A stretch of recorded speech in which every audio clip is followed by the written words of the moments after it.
Good morning, good morning, good morning. It is Friday, the 30th of August, 2024. You're watching Morning Brew on Politics Social. I'm Graham Hughes, and you are Plumduff and Johan. And Plumduff and Johan are having a conversation there. We've got Captain Bart Roberts in the chat. We've got Sarah Davis.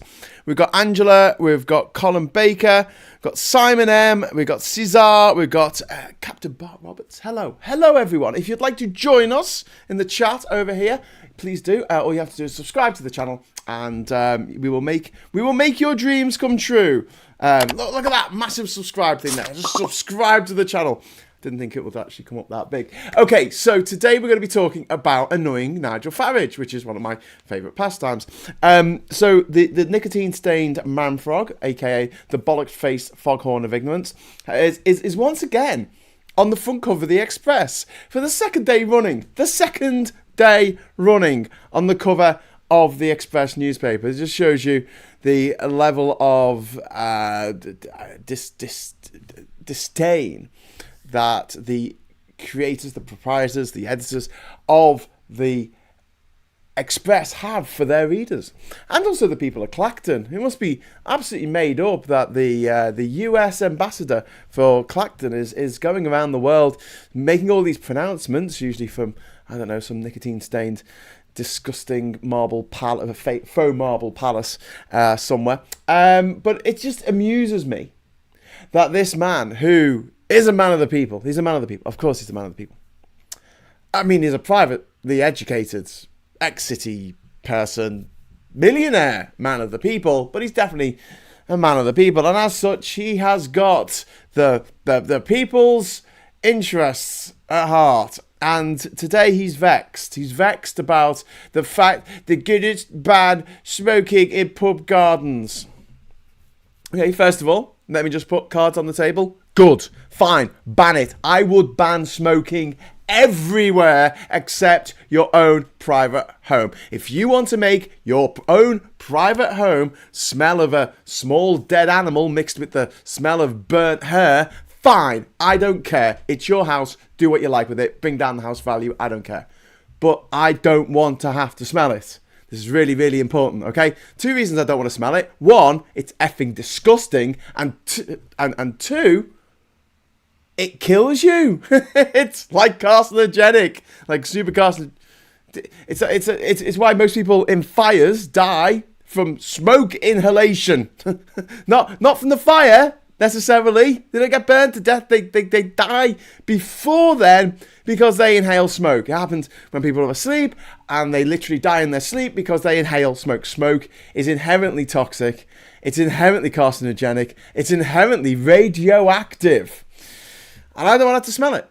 I hate it. It's disgusting. I don't want that in my life. I don't need that in my life. I don't go around creating horrible smells for other people to have to smell. I don't think. Anyway, so yeah, but obviously Nigel Farage and his mates are like, oh my god, this is just political correctness gone mad. All the pubs are going to have to close down now because people are going to be able to smoke in them. Sorry, what? What did you say, Farage? I just get down from your lofty little ivory tower for a moment and go to a pub, right? 9 times out of 10, you go to a pub in the UK, you can't sit in the beer garden because it's freezing cold, Nigel. It's raining, Nigel. Everyone's in the pub. Inside the pub, Nigel. And do you know what you can't do in a pub? Smoke. Have all the pubs gone bankrupt as a result? No. Pubs have gone bankrupt as a result of big breweries screwing over the owners of small pubs. They've gone bust because people aren't going to local pubs anymore. They're going to the city centre if they want to have a night out. Pubs are going broke because the price of beer has gone through the roof and people can't afford to go there as often as they used to. It used to be about £1.50 a pint when I was a wee nipper. Now it's about £5.50 a pint, even up here in the north. My God. So anyway, yeah. So apparently, if we don't let people smoke in the beer garden, which not all pubs have, no bars have beer gardens really. It's a pub thing, and they don't always have them. And when they do have them, sometimes it's a wonderful picnic table next to a road It's got cars going on it, up and down, belching out toxic exhaust fumes in everyone's direction while you're trying to have a drink. Nice. Or maybe you could have a think about people who could be, you know, have difficulty in a pub and need to be outside of the pub. People who get claustrophobic, for instance. People who are deaf, actually. It's very hard to follow conversations when there's a load of noise going on, when everyone's talking, there's music on, whatever. It's nice to go into the beer garden, usually a bit quieter out there. But no! You've got to go through a cloud of toxic smoke. And Nigel Farage thinks that it should be every British person's right to make me walk through a cloud of their toxic smoke, which I don't agree with. I think that it should be banned, especially in public places, especially in beer gardens where there might be children. Anyway, so he says this is, I don't know, political correctness gone mad or whatever. But what I want to know from you, and what you can tell me hopefully in the chat, is why you think that a privately educated millionaire should be shilling for the privately educated millionaires and billionaires who run these big tobacco companies, the tobacco barons, the cancer merchants, the merchants of death. Just why would he be shilling for them? Because isn't it interesting that it's the same MO, it's the same bullshit that we had throughout the 60s and 70s and 80s. Where you would get a doctor to go on the TV and say, I've smoked all my life and it's never done me any harm. And they say, these concerns about the health effects of smoking are overblown. They spent billions on those campaigns. And then in the 80s, they went, oh God, climate's changing. Well. And then the oil barons did exactly the same trick. They got people to go on the telly and say, I'm a scientist, I don't believe in climate change. They funded groups, and they still do, to make climate change, they say, stop being alarmist. Stop being alarmed. I mean, God. Imagine going to the doctors and getting the worst news. And the doctor's like, right, we need to treat this. And you're like, no, you're being alarmist. Would you go, are you being alarmist? No, really, we need to treat this. We need to do something about this now, or you will freaking die. Oh, stop being so alarmist. You're alarming me. Oh my God. Dear Christ. Anyway, close all the pubs, says ready to pawn. Excellent, okay. Ready to pwn, I guess. G Whistler says silly distraction. Possibly. We've got Howard Risby there saying never smoked when I did roll-ups. Easy to give up. It's easy to give up. I did 6 or 7 times. Oh, sorry, Howard. I didn't realise you were telling a joke there. I was going to say it's not easy to give up. It's apparently... It is more difficult to give up smoking once you've started than it is to give up heroin. Yeah, one of those things is legal. Actually, no, that's a lie. Heroin's legal as well. You can get it from the doctor. Although doctors are loath to prescribe it because, the stigma. G. Whistler says, I don't care what Farage thinks. If he thinks people stop giving him publicity, he'll disappear. There are more relevant discussions on how to organise the working class and fight for common interests. That's very true, G. Whistler. But the problem is that he is now an elected MP, and we're going to see him on the front pages of the newspapers every day for the next 5 years, unless something wonderful happens, if you know what I mean. Have you seen the documentary where they laced ciggies with asbestos? Oh my God, no, but that wouldn't surprise me.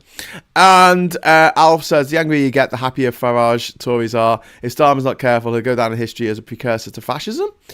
I don't think so. I mean, like, at the moment, the big things they've got to attack Starmer on, smear Kia, is they're going to go further on the tobacco law, the tobacco bill. So originally, this was Rishi Sunak's idea. It was one of the only policies of Rishi Sunak that I actually agreed with, which was that they were going to make it progressively a year older that you had to be to buy cigarettes from a shop. And they should be vapes as well. There's a disgusting number of children vaping. It's like 1 in 5 children vape now. I mean, at the age of like 11, 12. And it's toxic chemicals going in your body. and making money for some horrible person who's now living on a gold-plated yacht somewhere, whilst people destroy themselves, and we don't know the long-term effects of vaping. Always cracks me up. Like, I'm trying to think of the people that I've met in my life who have been mad anti-vaxxers, and nearly all of them have been smokers. I mean, like, how do you put those two together? You're like, well, I know this kills me, but that's okay. But that thing that I'm told doesn't kill me and actually saves my life, no, I don't trust that. It's a bit of a weird bit of cognitive dissonance. Dissonance. Hello there. Thank you very much for the £5 super chat. That's very, very kind of you. And hello there says, reminds me of when they used radium for everything in the late 19th and early 20th century, i.e. glow-in-the-dark watches. Indeed. But they didn't know that actually was a problem. Like, the first guy who first x-rayed his wife's hand didn't know that it was radioactive. Marie Curie, Pierre Curie, didn't know that the experiments with radiation were actually killing them. Captain Bart Rabbit, thank you very much for the £10 super chat. Captain Bart Rabbit says, I've worked with heroin addicts. The ones that gave up smoking said it was so much harder. Just saying. Don't start, kids. I think everyone watching this is it's far too late for the whole don't start. If you started, you started. But yeah, look at the demographics on this channel. I don't think there's anyone under the age of 18 watching, but if you are, hello. Lee Noble. Now I can watch certain videos from any. I can't watch certain videos from any content creator, including Max, where the frog, toad, turd, or ignorance is a subject, or racist nan. I just can't hear about them and say stay sane. Lee, I absolutely agree. And it's one of the reasons why I have a bit of a policy of not usually putting Farage's face on my thumbnails, even if I'm going to be talking about the disgusting, excuse for a human. Yeah, and I really don't like his voice. It grates on me like Trump's voice does actually as well. There's a few others. There's a few people whose voices just absolutely grate my soul, and I hate them for it. And I'm like, just please shut up. Just get out of the public sphere. The public sphere. Get out of the public sphere. And I don't want to hear your voice again. I'll be quite happy to never see your face or hear your voice ever again. And it's like, I was just thinking about, like, how long has Trump now been this disgusting kind of blob on the backdrop of everything that was going on? It's 10 years now. 10 years it's been since he first sort of cropped up in American politics as someone who will run as a presidential candidate for the Republican Party. And in those 10 years, it's been horrible. It's just been absolutely horrible. Every time you turn on the bleeding telly or the news or whatever, it's just that disgusting, horrific insult to everything that is good, that is Donald Trump. And it's like, I just want him to go away, in the same way that it's quite nice now that you go on the news and you don't see Boris Johnson's disgusting visage. And I'm not talking about these people being particularly unattractive, ugly, whatever. I'm not being that superficial, you know? I'm talking about them just being the most horriblest people. Like, you know, in Wolfenstein, the old one from the early 90s, like, there was pictures of Hitler everywhere, and I thought, bloody hell, that would be awful, wouldn't it? You go everywhere, there's pictures of Hitler. I remember going to Syria years and years ago. This was back in, 1999, and there was pictures of the president everywhere, absolutely everywhere. Pictures of the president, pictures of the president's son, and also pictures of the guy who's now president, Al-Assad, pictures of him everywhere. And also, there were pictures of his older brother, who died, I think, in a motorbike accident. Someone needs to Google this. But there were pictures of him, like, with his aviators. And I'm talking about everywhere. Every shop you went into, you got into a taxi, and there was a picture of El Presidente, hanging from the rear view mirror. You go down, you're driving down the street, and every lamppost has got a picture of the president. And you're just like, oh man, I just thought, stop it. Stop it. Why do I have to see this person's face over and over and over again? You know, I don't even like seeing my face that often. Do you know what I mean? It's like, what? But yeah, that's what it's been like with Trump. Every time he turned on the internet, he's been there as this horrible, like, disgusting, omnipresent blob of disgustingness. I would like him to shut up and go away. Oh, wow, we got a £20 super chat to Katrina Tam. Thank you very much, Katrina. That's very, very kind of you. Have some money for being awesome. Finish reading your book. Oh, thank you. Enjoyed it a lot. Worried you might forget a bunch of stuff for the sequel before you write it, though. Also, I finally got an official diagnosis of autism. Well done for finally getting the official diagnosis. I'm still waiting on mine for ADHD. When I get it, and I might get some help with my ADHD, maybe I'll finish the second book. Maybe that'll be good. Come on, NHS. Help us out. Do a guy a solid. Yeah. But no, don't worry about me forgetting what happened 15 years ago. Because I have forgotten a lot of it, but I wrote it all down at the time in my blog on the odysseyexpedition.com. So that'll jog me memory. And I've also got, literally, I could go over there and get it for you. I've got a box full of tapes. I've got like 267 tapes of like every day from my adventures. So there's lots of aid memoirs. Is that right? Oh God, I forgot what it's called now. But that thing that helps you remind you of stuff. You know, a little memento mori. Remember, you will die. Right, moving on. Thank you very much for that, Katrina. That was very kind of you. And you read my book. Yay. And you liked it as well, which is also good. It's just like, give me a super chat and say, I've read your book, Ray, and it's crap. I'll be like, oh, damn. But that's put me in a good mood for the rest of the day. Lucy Willis says, Trump and Farage are in my personal Deadpool. Always interested in how old they are, but they keep chugging along, don't they? Yes, Lucy, they do. And unfortunately, I think Robert Mugabe, the disgusting, vile dictator of Zimbabwe, I think he chugged along until he was, 93 years old? He was only just deposed in the last few months of his life. But absolute gobshite.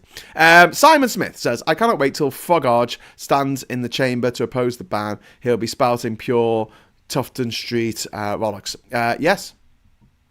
Absolutely. I mean, there you go. My life says, ex-smoker here. I quit nearly 16 years ago. I hate it.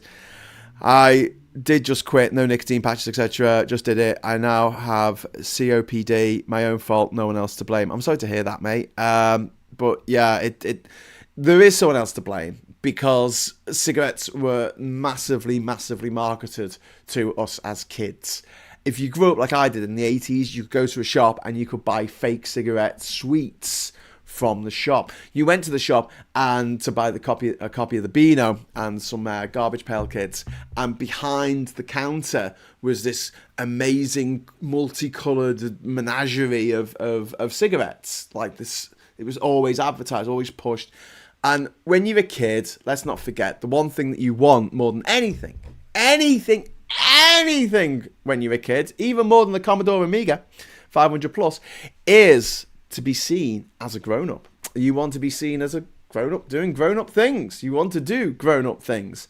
And smoking was something that they got kids to do with remarkable success. Like, back in those days, we lose about 80,000 people a year to smoking in this country now. Back in those days, it was over 120,000 people died every year from smoking. And the big tobacco companies had to replace all those dead smokers with new smokers, and they did. Every time. Like, it was just, oh my God. And the sponsorship was everywhere. The adverts were everywhere. You had billboards. I think the TV ads had been banned by the time I was kind of aware of what was going on. But we definitely had billboard ads. We had adverts on the Formula One racing. It was just like, and people smoked everywhere. Top deck of the bus, people smoking. People at the bus stop, people smoking. People in work, they smoked in work. They smoked in the pub. They smoked in the cafes. They smoked in a restaurant. Like, people would eat a meal, right? And then they'll finish the meal, and then they'll light up a cigarette. So the people who are eating in the table next to them had to smell their cigarette, not the smell of the food. And don't forget, For those of you who have had COVID and lost their sense of smell, what happened to your sense of taste? Could you taste anything? Not really. Yeah, because it's like intimately like associated, those two things. Like being able to smell goes a big way to what you taste. In fact, if you bung your nose up and you give someone a cup of tea, they won't be able to tell you, even if they're a tea expert, if it's tea or if it's coffee. Like, that's how much the sense of smell affects the taste of anything. So you're trying to eat your, Chinese food, your fish and chips, your whatever, your steak from Bernie's Inn, and all you can smell is someone else's smoke. But, and I know I've spoken about this before, I did work in bars in Manchester for 4 years, right? And I worked very, very late nights. We worked till 2 o'clock, then we had to clear up. I mean, I usually didn't get home till 3:30, maybe 4 o'clock in the morning, right? And I would stink of other people's smoke. And I had long hair then, so I could have a shower and, get rid of the smell of the smoke from my hair. But I was usually too tired, and I probably had lectures in the morning, so I'd wake, I'd go to bed, and I'd wake up, and my pillowcase would stink of smoke, would stink of other people's smoke. I mean, how obnoxious is that? How horrible do you want to be as a person? It's go, oh, I know, I'm gonna make this person who's working in this bar, I'm gonna make their life a misery. I'm gonna make them smell of my smoke for the next 12 hours. And I'm going to say this, and I know it's going to upset some people who smoke, but smoking is the most Tory thing you can possibly do, because it's so utterly selfish. It's insanely selfish. Not just the smell to the people around you and the health effects to the people around you. The health effects to the people who actually smoke, that's also a big problem. But also, when you look at the plastic in our oceans, and there's the continents of plastic now floating in the middle of the Atlantic, in the middle of the Pacific. The biggest amount of stuff that that makes up the weight of all the plastic in the sea is fishing gear, right? So that's fishing nets, all that kind of paraphernalia, which has just been discarded overboard, right? It's all plastic netting. So that's the biggest by weight. The second biggest by weight in the world is cigarette butts, because they don't die. I mean, they're fireproof. The filters, they're supposed to filter the cigarette so you don't have the horribleness of the cigarette as much, I guess. I don't know. It was a health thing that they added in like the 1960s or something. Ago. It's healthy now. It's got a filter on it. But those filters, the second, I mean, we're talking about like billions. There's billions of these things in the ocean, and they just won't die. And fish eat them. Birds eat them. They get into the marine infrastructure, and also they're carcinogenic because they've had carcinogenic smoke smoked through them. But every time you see people, they're smoking and they just throw it on the floor, don't they? They always do. You're just walking along and smoke it, and it goes down into the gutter. I was once having a piss in Liverpool, and a mate of mine was having a cigarette, and he finished the cigarette, having a piss, and he threw it into the urinal. And I went, oh, what did we do that for? Still weeing. And he goes, oh, I said, someone's going to have to fish that out. How'd you get that out of there? You got to go in, you got to put a glove on and pick it out. Well, you should get a better job then. See? Smoking. Most Tory thing you can do. Anyway, right, I'm going to go over to the papers for a moment. Now that I've upset everyone, right? I'm calling them all Tories. I didn't say that it means you're automatically a Tory. I just said it's the most Tory thing you can do. Because it's selfish. We've got the Daily Telegraph. Actually, I'll read a few comments before I get into this. We've got Howard saying, I simply cannot understand what the fuck how anyone could identify with the Orange Jesus. We don't trust politicians, so we trust an obvious liar. Can only assume P.T. Barnum had a point. Yes, Howard, I couldn't agree more. Why did anyone have a cigarette after sex? I thought cigarettes were supposed to help you relax. Post-coitus is the most relaxing feeling I've ever had. Well, it was just a marketing thing, wasn't it, by the cigarette companies. The Very clever. The cigarette company's got, I think it was the nephew of Sigmund Freud, who's sort of seen as the godfather of advertising, and he was the guy who, got the women at the parade to, the end of World War One to all pull out a pack of cigarettes and start smoking as they were marching down, down through New York, and it was sensational at the time because women didn't smoke. But also, don't forget, a lot of these companies as well are doing what they did in our country, in other people's countries. Now, Indonesia, you won't believe, especially in poorer areas of Indonesia, once you get away from the tourist areas, how many children smoke. You see 8-year-olds smoking, and it's a huge problem over there. And then you've got at the other end in West Africa, the other end of it is that you've got tobacco companies suing governments. Like the government of Sierra Leone was sued by, I think, Philip Morris. Again, Google it, just double check. Allegedly, because they were banning cigarette smoking in like public areas, and the tobacco barons took them to court in their own country for doing this. I mean, it just boggles the mind. Right. Oh God. Tommy Robinson there, disgusting man. Tommy 10 names.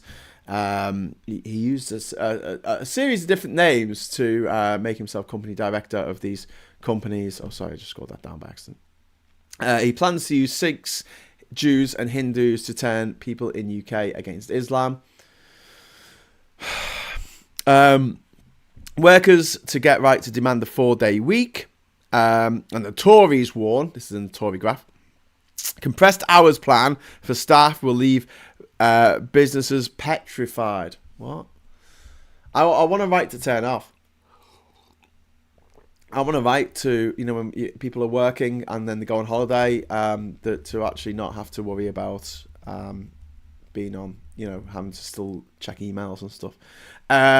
The terrorist group saved lives about the CIA, the information they had about the Taylor Swift gig in Austria that had to be cancelled. They were planning to kill a lot of people at that gig, which is utterly terrifying, and one of the other reasons why we need to make it so we get rid of ticket touting, just to make the process a lot safer for the people who actually go to gigs.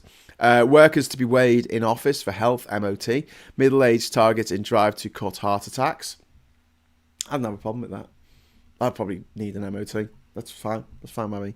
I'm literally at the middle age, I think, at the moment. So yeah, I'll have that. Shock of the Russians as war arrived at their door.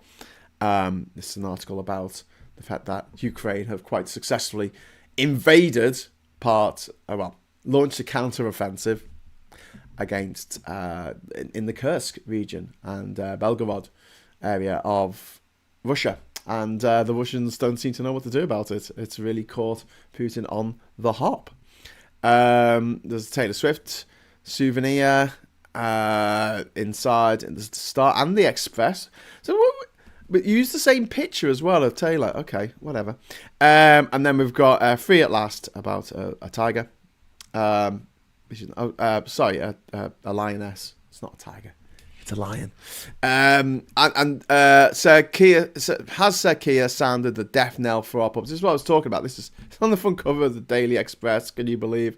It's Nigel Farage there talking about running a pub, something he has no knowledge about whatsoever. And then Starmer risk class with pub firms over ban for outdoor smoking. Outdoor smoking ban. Does he really? Joe's going to moan about this. Probably the guy at Weatherspoons, but you're not allowed to smoke at Weatherspoons, so how's that going to work?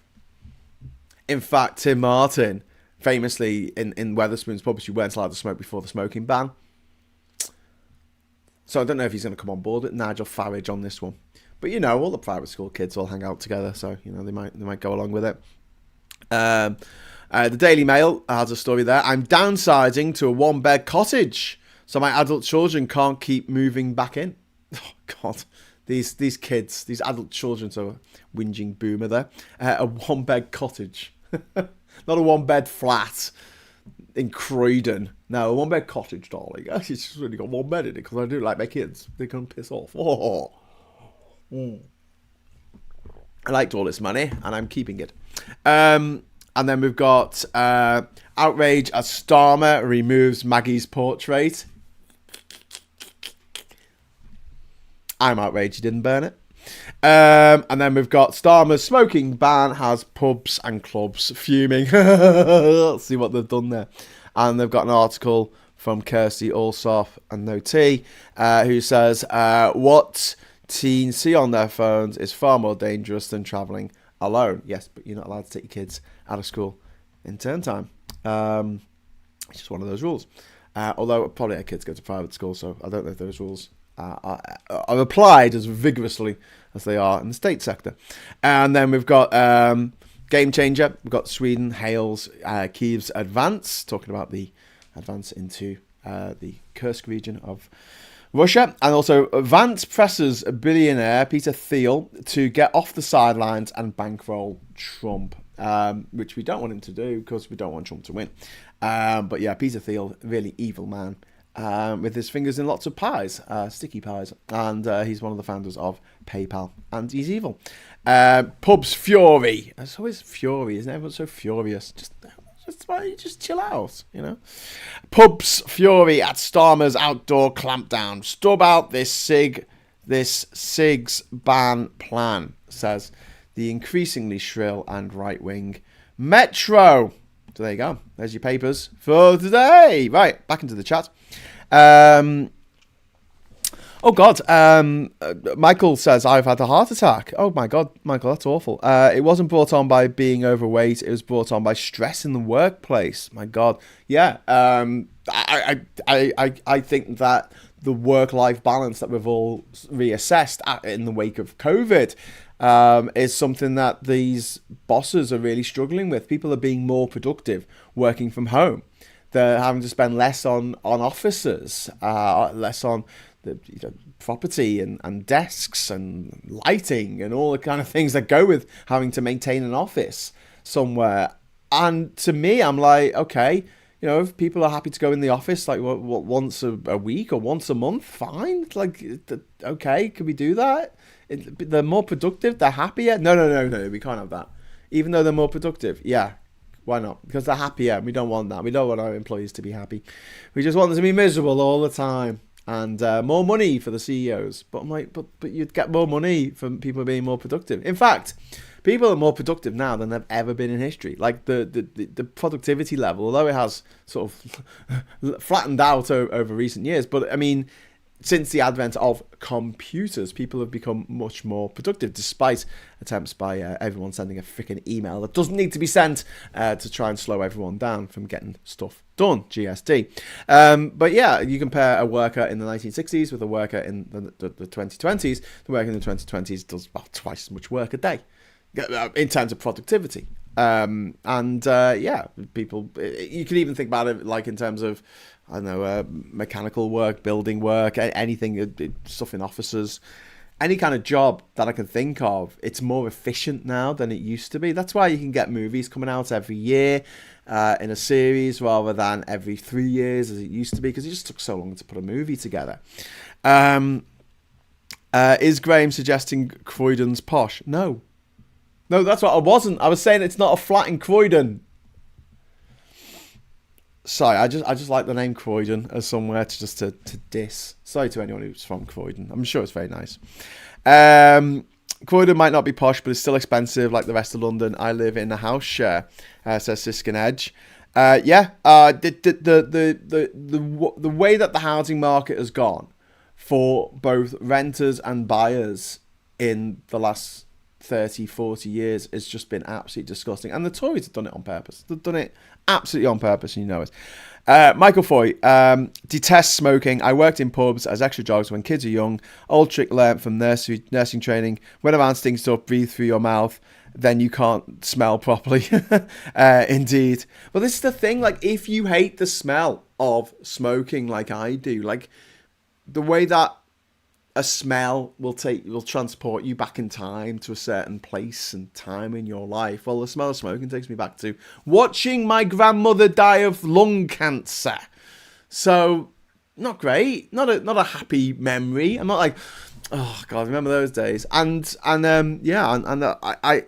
absolutely amazed at how much weed, like, which I also don't like the smell of. It smells a bit like burnt plastic to me.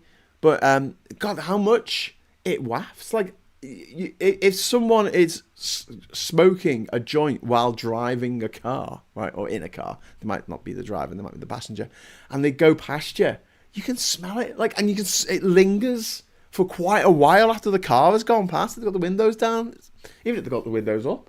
It's like such a pungent smell. It's quite insane. And then when we talked about COVID and how it was airborne and how it spread around very easily and why you should wear masks so you didn't breathe these particles out and you didn't breathe them in as much as you would do without a mask. And people are like, oh, how does that work? How does that work? And I'm like, well, same with cigarettes. Like, if you're wearing a mask and someone's smoking a cigarette in the next room, you might not smell it. You will if you're not wearing a mask. Anyway, spoke to my MP about his surgery regarding rent reform and housing last week. At least he listened. That's from Gillian. Gillian, yeah, I want to see council tax reform, so it's fairer. I want to see rent caps put in. I want landlording to not be seen as a possibility for like your full-time job. Like, how can owning property be a full-time job? How can it be more lucrative than working? It's just like, it's mad, isn't it? But then you need to speculate to accumulate, don't you? And we need wealth taxes. And a lot of people are complaining at the moment, like, Labour aren't taxing the wealthy. And I'm like, they haven't announced the budget yet. Tell you what, right? Let them announce the budget. And if they don't tax the wealthy, then I'll join the criticism, but I'm not going to do it before the budget. People who vape and drive are a risk unless they have a sunroof. It's like being behind Thomas the Tank Engine. Yeah, indeed. Colin Baker, I have childhood memories of my eyes streaming and my clothes stinking after family parties. Yeah, there you go. Alf says smells lovely. Yes, mate, if you're a biker, you smell it a lot when filtering through traffic, says Alex at 516. Yeah, like, it's so pungent. It's like, there must be like loads of people that get done by the police for smoking weed, like, in a car, and they're like, how did you catch us? It's like people with a stinky dog. Have you got a friend with a stinky dog? If you don't, and you've got a dog, it might be you. But they've got nose blind. When you can't smell the fact that your dog has like completely stunk your house out because it's your house and your nose just gets used to it. But then someone else comes to your house and their eyes start streaming, like, what the hell is that smell? And they're like, oh, it's just the dog. Has it died? But yeah. Simon says, my vape produces very little smoke and smell. Well, there you go. Captain says, I had heart attacks through smoking. Can't recommend quitting enough. I agree with that, Captain. I'm sorry to hear about the heart attacks. That must have been scary. Viv says, my stepfather had asthma and emphysema. He sounded like a lawnmower when breathing. It was an awful disease to not be able to breathe properly. Put me off smoking for sure. Yeah, indeed. Those portable vaporizers are good, says Super Tiny. Resins, the ones to smoke when driving because the boulders burn your balls. Resins, the one not to smoke when driving because the boulders burn your balls. Siskin Edge says, tasking empty properties, whether for rental or sale, would free up a lot of stock into the market with all the ghost towers. Siskin Edge, couldn't agree more. Like, seriously, let's just do this. Let's just fricking do it. Let's do the show right here. Seriously, if you do not use your property, you get taxed to the hilt. Use it or lose it. Okay? Use it for something. Have people come and stay. Rent it out. Do something with it. If you leave your property to rack and ruin, first of all, we're going to tax the hell out of you. Secondly, we're going to take it off you at below market value. So you can't buy properties in Belgravia as an investment and then just leave them to rot and fester for years while families in the UK haven't got a home. And we have the highest level of homelessness in Europe country right now. And you think, hang on, but I've seen more homeless people in this country, that country, whatever. Yeah, that's rough sleeping. That's not necessarily all of the homeless people. A lot of homeless people are in temporary accommodation. And in this country, the number of families in temporary accommodation is through the roof. And it is because of a systematic failure by the Tory government to address the problems that we face in terms of house building, etc., and also to help people who need help. They just don't want to. They don't want people to be functioning, happy, healthy members of society. They don't give a shit. Incredibly, it is the politics of selfishness. When we talk about left wing and right wing, and we talk about economics, and like we say, well, the right wing want to have less tax, and the left wing wants to tax people more. But when it comes down to it, it's all about the politics of selfishness. Do you want everyone to be better off, or do you just want yourself to be better off and everyone else to go to hell? They're your options. That's your left and right, really, at the end of the day. The people on the left tend to care about the world and the people in it and the animals in it, and, want the best for everyone. And the people on the right are just like, I'm all right, Jack, lad of kickers, I don't care about anyone but me, me.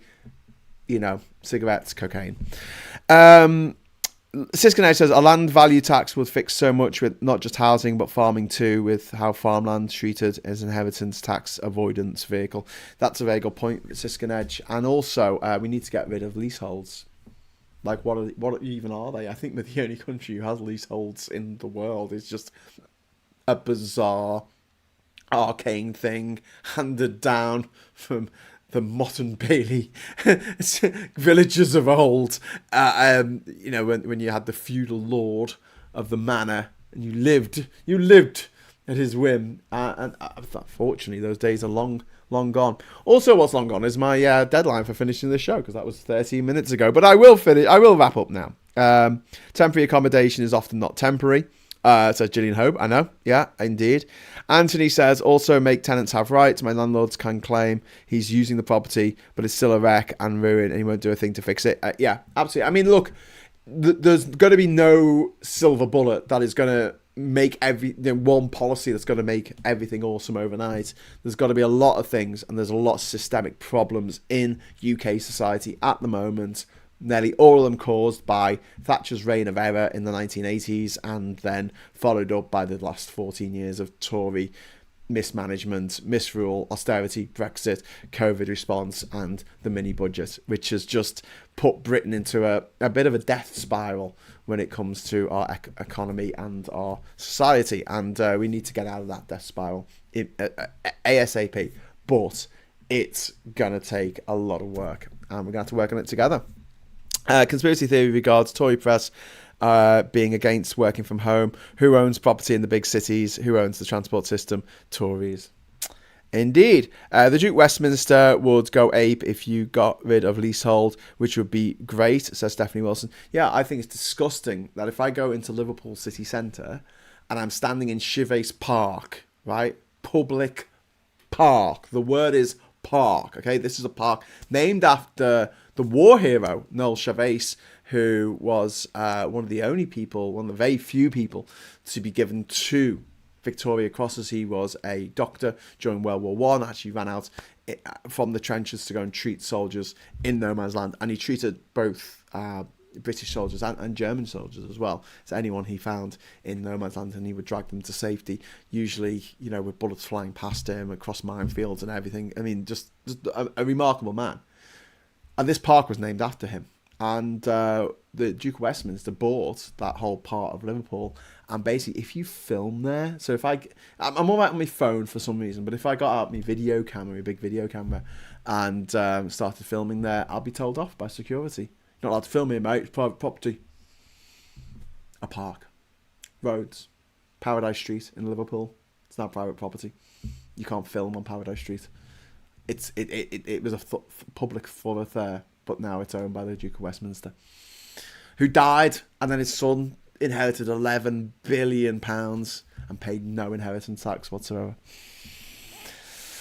I wish Labour the best of luck, but God, the odds stacked against them. But Captain Bob Roberts, before I go, thank you very much. China uses leasehold. You can only buy a 70-year lease. Oh wow, okay. Well, there you go. I learned something today. Not to shoot off my mouth about being the only country in the world to do X, Y, Z, when I'm not entirely sure that we are the only country in the world to do X, Y, Z. Also, it says no implied right of access. You've got a right of access, but you're not allowed to film on it. You're not allowed to film. You walk down the street. Honestly, I've tried it. Like, if I try and present something about the new city centre in Liverpool, I've done this. They'll come over and they'll be like, "Oh, yeah, stop that filming." Blimey, look at the time. Overrun again. I'm shocked. Have a good one, peeps. LLAP. Thanks very much, Howard. I'm going to get going now. I've overrun a bit today, a bit on purpose, because I'm very sorry, but we're not going to be doing an agenda today, as Phil got married yesterday, and I thought it would be a bit infradig to demand that he appears on this channel today. So I'm going to give him a week off. Whether he wants it or not, he's probably making videos right now. But also, there's going to be no Politics Social tonight at 9 o'clock. We're going to have to knock it on the head tonight because I've got a wedding to go to. It's not mine. Don't get excited.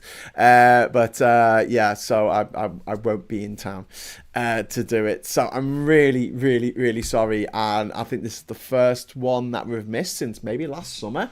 I mean, we've managed to do pretty much a Politics Social or Labour Social, as it was, every Friday, but no, we're not going to be able to do one tonight, I'm afraid. It's going to be just too hard basket with like logistics and everything. So Phil saying no excuse. Yeah, it's just like I'm going to be away for like a day, and I the idea of taking down all my studio and stuff and setting it all back up, and it's not going to happen. But like I said yesterday, I plan to hit the ground running next week. It's going to be September, start of the new school term and start of a new look Politics Social with loads of new things that are going to be on, new shows, and there's going to be a bit more of there's going to be a bit more of a focus for the next few months on American politics, because obviously what's happening in America, but also the British Parliament will be back pretty soon as well, so there'll be more stuff to talk about that's going on in Parliament, which should be good for a politics channel. It's in the name, innit? So there you go. Have a good weekend, says Johan. Thank you very much. You have a great weekend too. Graham, you've both worked 2 years without crying off. Don't over justify a break, says Blue Badger 88. Well, Phil had videos going out yesterday. He had videos like set to go at like 5 o'clock. He done watch this video yesterday, and he was like, if you're watching this and something major has happened in the news and you're a bit weirded out that I'm not commenting on it, it's because I'm literally getting married right now. But yeah, the work ethic. It's got to be respected, but that's what happens when you work for yourself. Anyway, again, thank you so much for sticking with us over the summer. Like I say, we'll be back on Monday morning at 9:30 with hopefully a whole new roster for next week. But so look out for that, and not a particularly new one, a tweaked roster, because I think we do quite well. We do quite well. 6 or 7 hours less in Chicago. What? Oh, Mikey Famine's there. 419. Hello, Mikey. Good morning. Come to see us. Right. Okay. So thank you very much for watching. Like I said, I'll be back on Monday morning at 9:30. And until then, thanks for the chat. Thanks for the super chats. Give us a like on the way out. And until next time, I'll say hello, good evening, welcome, and goodbye.